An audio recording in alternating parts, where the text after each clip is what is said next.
Hi, Bruno Jr. here. Our podcast, Busting Addiction and Myths, is sponsored by SafeHouseRehab.com. SafeHouse believes that traditional treatments fall short of the needs of clients who face the modern problems of addiction. Modern problems need modern solutions. Multiple addictions, multiple relapses, multiple triggers, and cheaper and more powerful street drugs set up unprecedented challenges facing treatment centers. What is needed is a more sophisticated approach, a better way forward. There are 3 reasons to choose our progressive modern treatment program. 1, a more sophisticated intake process. 2, technology proven to enhance recovery. And 3, the most robust aftercare program in our sector. To learn more, visit us at SafeHouseRehab.com.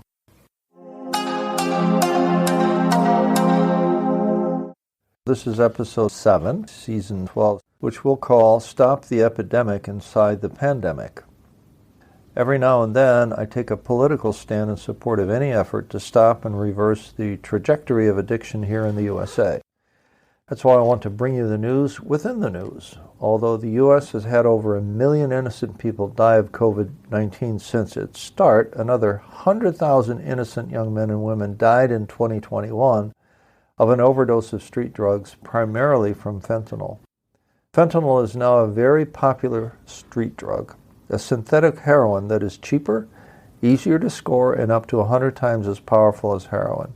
Dealers will sprinkle other drugs with fentanyl as its addition will boost the effects of using cocaine, marijuana, meth, and who knows what else.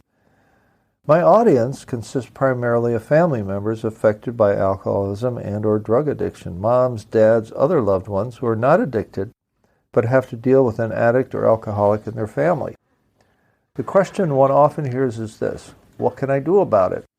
Must I accept what Al-Anon teaches me, that I have little control over the addicted one and that I have to take care of myself first? That answer is yes.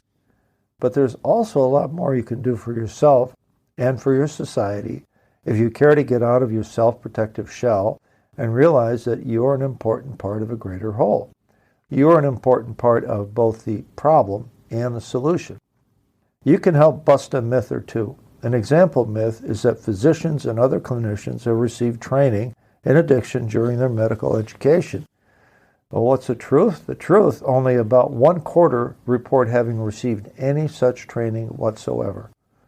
Why does that fact represent a danger to our society?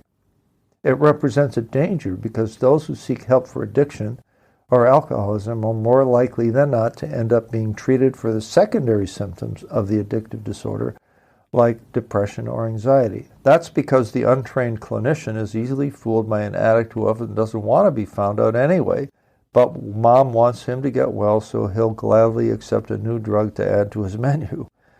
Addicts need to be treated for their primary disorder, addictive disease, not just for secondary symptoms, which may call for a prescription for an antidepressant or for an anti-anxiety drug like Xanax.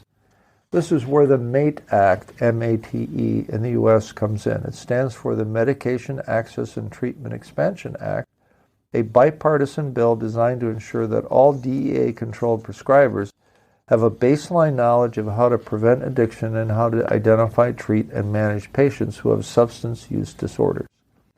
Kevin Roy, who's the policy director of a not-for-profit organization called Shatterproof, nailed it when he stated that addiction is a medical illness that healthcare professionals should know how to treat, but right now, that's rarely the case, believe it or not.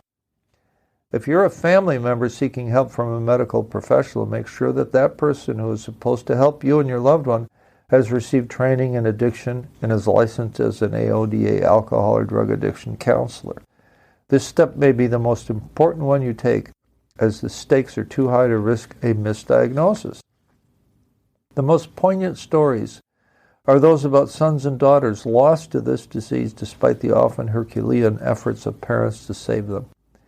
There is the heartbreaking story of a man whose 21-year-old son had finally sobered up after 8 years of trying to get straight, but then deliberately took his own life, not by overdose, but because of the shame he felt he had imposed on his family. This man is quoted as saying, "It was not addiction that claimed my son's life. It was the shame he felt every morning when he opened his eyes. That should never have happened. Of course it should never have happened." One of the first things they teach you in treatment is that shame is a master emotion and it is an attitudinal challenge. One has to understand as an addict or alcoholic that the disease compels you to do things you would not otherwise do. In that sense, the addict is partially off the hook. He'll still have to hold himself accountable, but later, not by beating himself up today. The lessons for family members struggling with what do I do now are as follows. 1.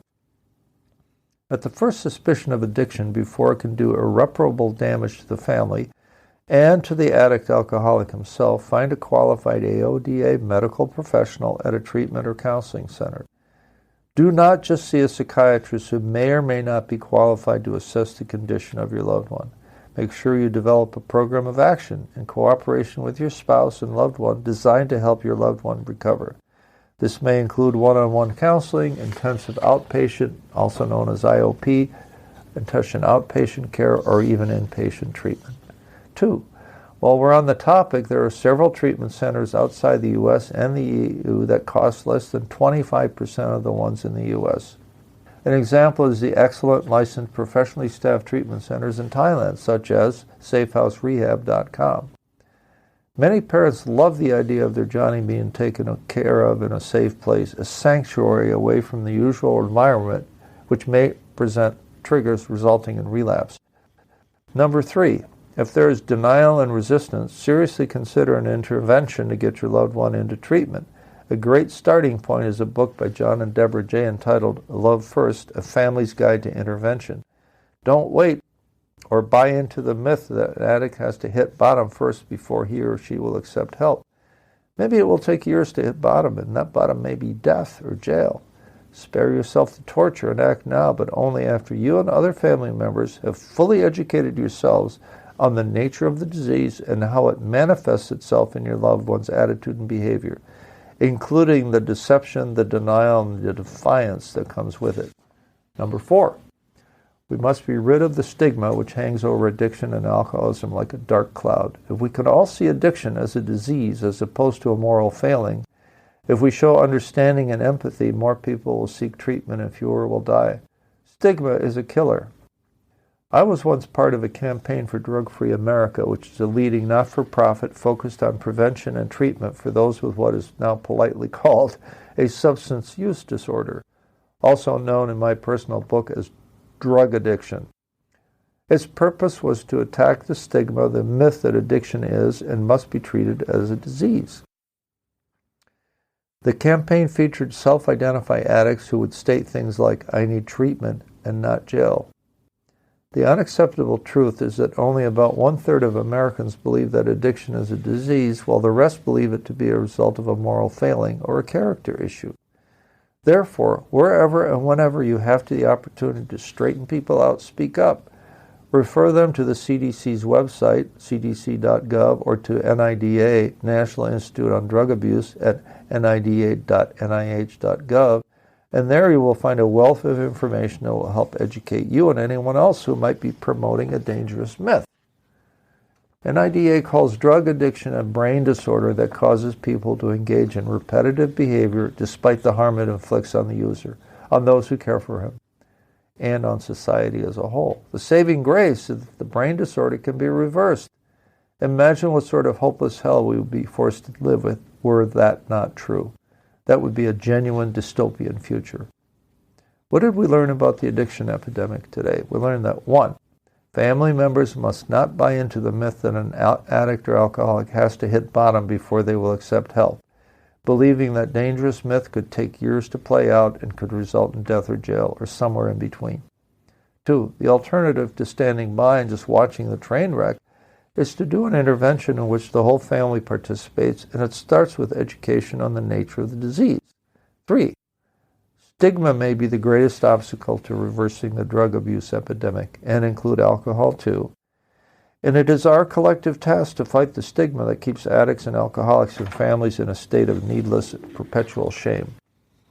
Number 4, choosing a professional to assess and treat the loved one whom you suspect is an addict or alcoholic is a critical decision. If the responsible family member ends up with a clinician not trained in addictive disease, the treatment may worsen the addict's condition. Number 5, supporting the MATE Act, M-A-T-E, Act, and others which promote more rigorous education on the nature of addiction and alcoholism can go a long way to reversing this addiction epidemic. Clinicians will become better trained to identify and treat addictive disorder, which helps all of society.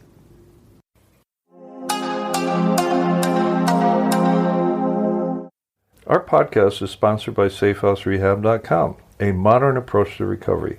To learn more, visit us at SafeHouseRehab.com.